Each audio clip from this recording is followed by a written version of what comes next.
وهو الذي خلق السماوات والأرض في 6 أيام وكان عرشه على الماء ليبلوكم أيكم أحسن عملا ولئن قلت إنكم مبعوثون من بعد الموت ليقولن الذين كفروا إن هذا إلا سحر مبين۔ آج سورہ ہود کی آیت نمبر 7 سے بیان ہے، وہی ہے جس نے آسمانوں اور زمینوں کو 6 دنوں میں پیدا کیا اور اس کا عرش پانی پر تھا تاکہ وہ تمہیں آزمائے کہ تم میں سے کس کا عمل نیک ہے، اور اگر آپ ان سے کہیں کہ تم یقیناً موت کے بعد اٹھائے جاؤ گے تو کافر ضرور یہ کہیں گے کہ یہ صرف کھلا جادو ہے۔ تو آج آیت نمبر 7 سے بیان ہے کہ وہی ہے جس نے آسمانوں اور زمینوں کو 6 دنوں میں پیدا کیا اور اس کا عرش پانی پر تھا تاکہ وہ تمہیں آزمائے کہ تم میں سے کس کا عمل نیک ہے، اور اگر آپ ان سے کہیں کہ تم یقیناً موت کے بعد اٹھائے جاؤ گے تو کافر ضرور یہ کہیں گے کہ یہ تو کھلم کھلا جادو ہے۔ تو حضرت ابو ہریرہ رضی اللہ تعالی عنہ بیان کرتی ہیں کہ اللہ کے رسول نے نبی پاک صلی اللہ علیہ وسلم نے میرا ہاتھ پکڑ کر فرمایا،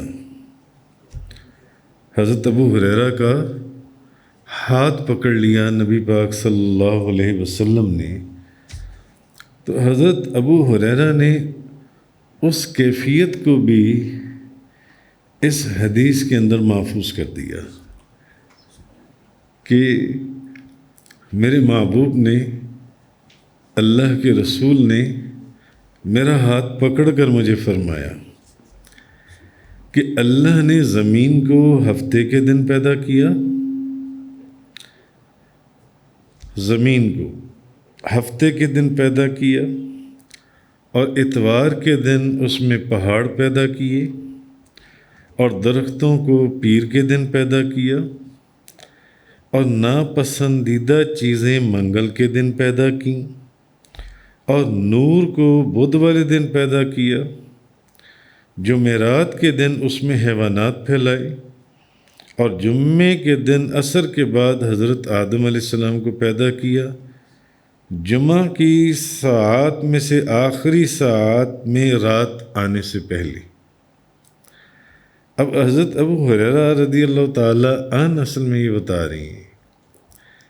کہ اللہ کے رسول نے مجھے یہ کچھ خاص باتیں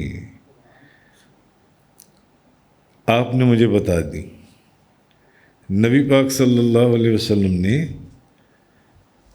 وقت تھا محبت کا، موج کا، اللہ کے رسول نے اس وقت حضرت ابو ہریرہ آپ کے قریب ہوں گے تو حضرت ابو ہریرہ کا ہاتھ پکڑا، اور حضرت ابو ہریرہ کو یہ خاص باتیں جون سی ہیں آپ نے بتا دیں کہ اللہ نے، اے ابو ہریرہ، اللہ نے زمین کو ہفتے کے دن پیدا کیا۔ اب یہ ایک غیب کی باتیں تھیں جو نبی پاک صلی اللہ علیہ وسلم، یہ غیب ہی کی باتیں تھیں، اور یہ وہ غیب ہے جو اللہ نے ان کو عطا فرمایا۔ مگر اب اللہ کے رسول نے آگے اپنے جو ان کے پیارے تھے، کسی کو کچھ، کسی کو کچھ، کسی کو کچھ، اللہ کے رسول نے بیان کر دیا۔ جیسا کہ لیلۃ القدر کو رمضان المبارک کے آخری عشرے کی طاق راتوں میں تلاش کیا جاتا ہے، مگر بعض احادیث میں آتا ہے کہ بعض صحابہ کرام کو نبی پاک صلی اللہ علیہ وسلم نے لیلۃ القدر کا بتا دیا تھا کہ لیلۃ القدر یہ والی رات ہے۔ تو حضرت ابو ہریرہ فرماتے ہیں حضور نے میرا ہاتھ پکڑا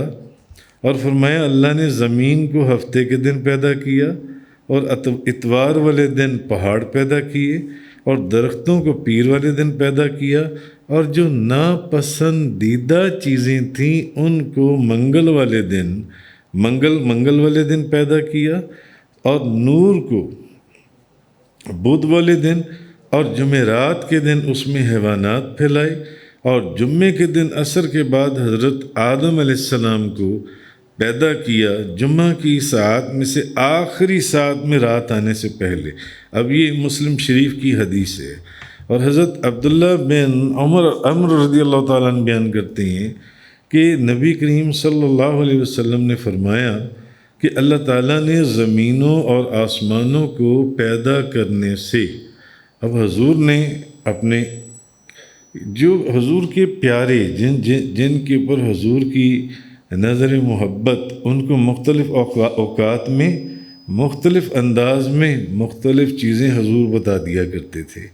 تو حضرت عبداللہ بن عمر رضی اللہ تعالیٰ عنہ بیان کرتے ہیں کہ نبی پاک صلی اللہ علیہ وسلم نے فرمایا، یہ بھی مسلم شریف کی حدیث ہے، کہ اللہ تعالیٰ نے زمینوں اور آسمانوں کو پیدا کرنے سے 50,000 سال پہلے مخلوقات کی تقدیر کو لکھا۔ اللہ تعالیٰ نے زمینوں اور آسمانوں کو پیدا کرنے سے 50,000 سال پہلے 50,000 سال پہلے مخلوقات کی تقدیر کو لکھا، یعنی آپ جو اپنی تقدیر آپ لے کر آئیں ہیں، جو اپنی تقدیر لے کر آئیں، یہ زمینوں اور آسمانوں کے پیدا کرنے سے پہلے، اس سے بھی 50,000 سال پہلے اللہ نے آپ کی تقدیر لکھ دی تھی۔ آپ کی تقدیر لکھ دی تھی، یہ لکھا ہوا تھا۔ آپ کا ذریعہ معاش کیا ہوگا، آپ کا ذریعہ معاش کیا ہوگا، یہ حافظ قرآن ہوں گے، یہ بیرسٹر ہوں گے، یہ قانون دان ہوں گے، یہ فلاں ہوں گے۔ تو نبی پاک صلی اللہ علیہ وسلم نے فرمایا کہ اللہ تعالیٰ نے زمینوں اور آسمانوں کو پیدا کرنے سے 50,000 سال پہلے مخلوقات کی تقدیر کو لکھا، اور اس کا عرش پانی پر تھا۔ اللہ کا جو عرش ہے وہ پانی پر تھا۔ تو امام ابن جریر وہ اپنی سند کے ساتھ حضرت ابن عباس سے روایت کی ہے انہوں نے، کہ ان سے سوال کیا گیا کہ قرآن مجید میں ہے کہ عرش پانی پر تھا۔ حضرت ابن عباس رضی اللہ تعالیٰ عنہ سے سوال کیا گیا کہ قرآن مجید میں ہے کہ عرش جو ان سے ہے وہ پانی پر تھا، تو پانی کس چیز پر تھا؟ عرش پانی پر تھا، تو پانی کس چیز پر تھا؟ تو انہوں نے فرمایا، حضرت ابن عباس رضی اللہ تعالیٰ عنہما نے، کہ وہ پانی جو ہے وہ ہوا کی پشت پر تھا، پانی ہوا کے اوپر تھا اور پانی پر عرش تھا۔ تو یہ مختلف، تو امام فخر الدین رازی بڑا کمال لکھتے ہیں۔ امام فخر الدین رازی وہ فرماتے ہیں کہ اللہ تعالیٰ نے فرمایا اس کا عرش پانی پر تھا، اس کا عرش پانی پر تھا، اور اللہ تعالیٰ نے یہ اپنی عجیب و غریب قدرت کا اظہار کرنے کے لیے فرمایا۔ امام فخر الدین رازی فرما رہے ہیں، وہ کہتے ہیں یہ اللہ نے اپنی عجیب و غریب ایک قدرت کا اظہار کرنے کے لیے فرمایا، یہ جو قرآن مجید میں فرمایا کہ اس کا عرش پانی پر تھا، اس کا عرش پانی پر تھا۔ کیونکہ امام فخر الدین رازی فرماتے ہیں جب آپ عمارت کو بناتے ہیں، کسی عمارت کو بنانے والا اپنی عمارت کو سخت زمین پر بناتا ہے یا پانی کے اندر بناتا ہے؟ بتائیے۔ سخت زمین کے اوپر، پانی سے دور رکھتا ہے، پانی سے دور رکھتا ہے، اور اگر وہاں زمین نرم ہو تو اس کو سخت کیا جاتا ہے، سخت کیا جاتا ہے جن سے۔ تو عمارت کو بنانے والا اپنی عمارت کو سخت زمین میں بناتا ہے، نہ کہ پانی کے اندر بناتا ہے، تاکہ اس کی عمارت کہیں گر نہ جائے۔ اب یہ امام فخر الدین رازی فرما رہے ہیں۔ اور اللہ تعالیٰ نے آسمانوں اور زمینوں کو پانی پر بنایا۔ اللہ تعالیٰ نے آسمانوں اور زمینوں کو پانی پر بنایا تاکہ عقل والے اس کی قدرت کے کمال کو جان لیں کہ بھئی جب کوئی بنانے والا، جو لوگ کنسٹرکشن کا کام کرتے ہیں، تعمیرات وغیرہ کا، وہ ایسی جگہ پر بلڈنگ بناتے ہیں جہاں پر زمین سخت ہو، نہ کہ پانی کے اندر جا کر زمین بناتے ہیں۔ پانی میں زمین کے اس بلڈنگ کے گرنے کا خطرہ ہوتا ہے، اور اگر وہاں زمین نرم ہو تو اس زمین کو پہلے سخت کرتے ہیں، یا جو بھی اس کے معاملات ہیں اس کو ویسے بناتے ہیں اس کے بعد۔ تو امام فخر الدین رازی فرماتے ہیں کہ اللہ تعالیٰ نے اصل میں عقل والوں کے لیے یہ اس کی قدرت، تاکہ عقل والے اس کی قدرت کے کمال کو جان لیں، اس کی قدرت کے کمال کو، تو یہ اللہ تعالیٰ نے اپنی عجیب و غریب قدرت کے اظہار کے لیے فرمایا کہ اس کا عرش جو ہے وہ پانی پر ہے، اور قرآن اس کی گواہی دے رہا ہے، اس کا عرش پانی پر ہے، خود اللہ کا کلام ہے، اس کی وحی ہے۔ تو امام فخر الدین رازی فرماتے ہیں کہ اللہ تعالیٰ کی یہ آیت بھی اللہ تعالیٰ کی عظیم قدرت جو ہے اس کے اوپر ایک دلیل ہے، اس پر دلالت کرتی ہے یہ آیت جون سی ہے، کیونکہ عرش جون سا ہے، عرش وہ تمام آسمانوں اور زمینوں سے بھی بڑا ہے، تمام آسمانوں اور زمینوں سے زیادہ بڑا ہے۔ آپ یہ ایک زمین کے اوپر رہ رہے ہیں، پر آپ نے اس زمین ساری زندگی کے اندر اس زمین کا میرا خیال ہے ایک اپنا ملک ہی پورا نہیں آپ نے گھوما ہوگا، جون سے اپنے ملک کی زمین نہیں آپ نے پوری گھومی ہوگی۔ تو عرش جون سا ہے، امام فخر الدین رازی فرماتے ہیں تمام آسمانوں اور تمام زمینوں سے زیادہ بڑا ہے، مگر اس کے باوجود اللہ تعالیٰ نے اس کو پانی پر قائم کیا، اس کو پانی کے اوپر قائم کیا، پانی کے اوپر بنایا۔ تو وہ امام فخر الدین رازی فرماتے ہیں کہ اگر اللہ تعالیٰ بغیر کسی ستون کے، اور پھر اس میں کوئی ستون ہے، کوئی ستون کہ عرش کو بنانے سے پہلے عرش کے نیچے کوئی پلر بنائی ہوں، کوئی فاؤنڈیشنز بنائی ہوں، کوئی پلر بنائی ہوں، یا ان جو زمینوں کو، آسمانوں کو کھڑا کیا گیا اس کے اندر کوئی پلرز اور فاؤنڈیشنز بنائی ہوں، کوئی بڑے بڑے بیم ڈالے ہوں جن کے اوپر ان عمارتوں کی چھتیں کھڑی ہو رہی ہوں، تو وہ فرماتے ہیں کہ عرش تمام آسمانوں اور زمینوں سے زیادہ بڑا ہے، اس کے باوجود اللہ تعالیٰ نے اس عرش کو پانی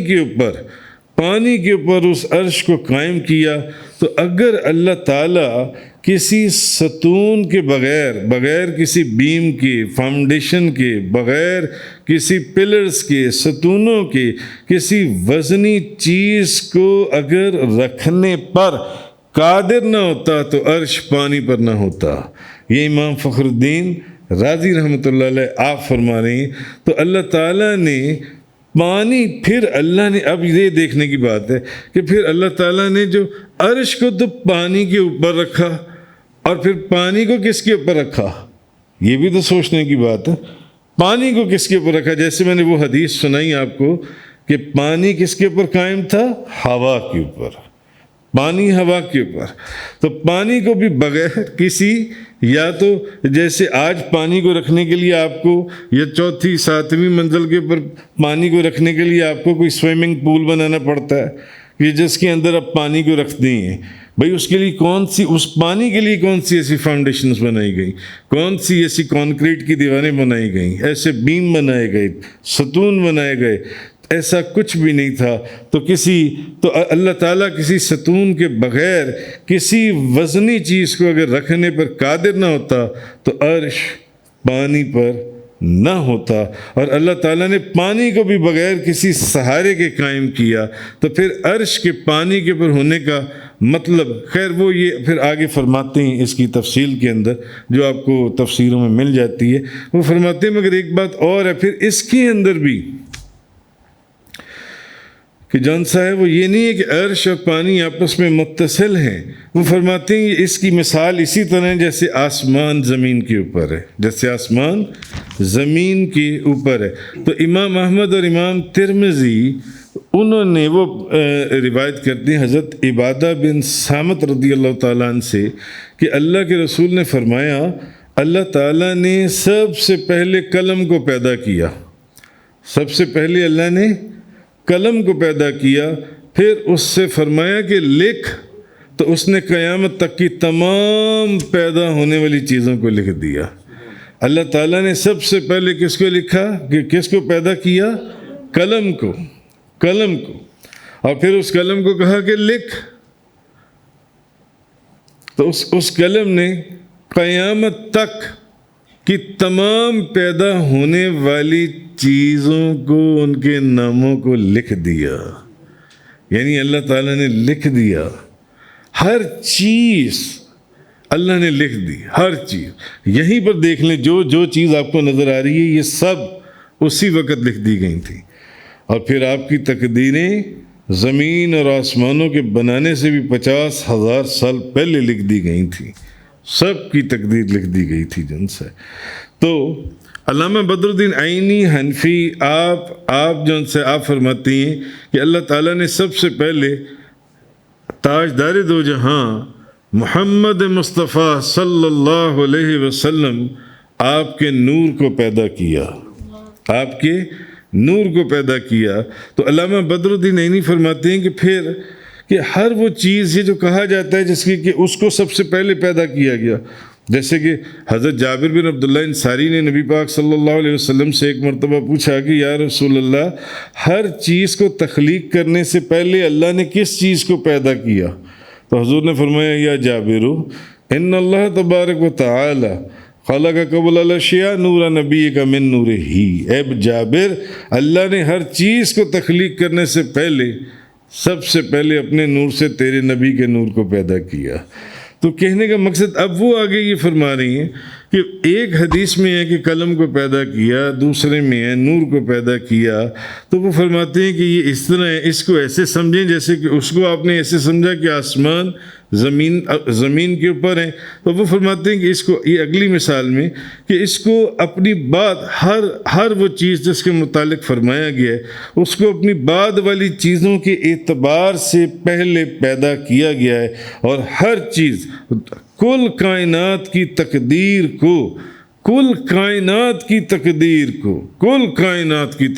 کو ہر چیز مخلوقات کے اندر سے اس کی تقدیر کو لکھ دیا گیا ہے، اس نے اپنے علم ازلی سے جانا، زمین اور آسمانوں کے 50 کے پیدا کرنے سے 50,000 سال پہلے اس نے لکھ دیا کہ یہ بندہ یہ ڈاکٹر ہوگا، یہ حکیم ہوگا، یہ چور ہوگا، یہ شرابی ہوگا، یہ زانی ہوگا، یہ اللہ کا ولی ہوگا، یہ بدکار ہوگا، یہ فنکار ہوگا، یا یہ حافظ قرآن ہوگا، یہ قرآن کی تلاوت کرنے والا ہوگا، یہ اللہ کا ذکر کرنے والا، ہر چیز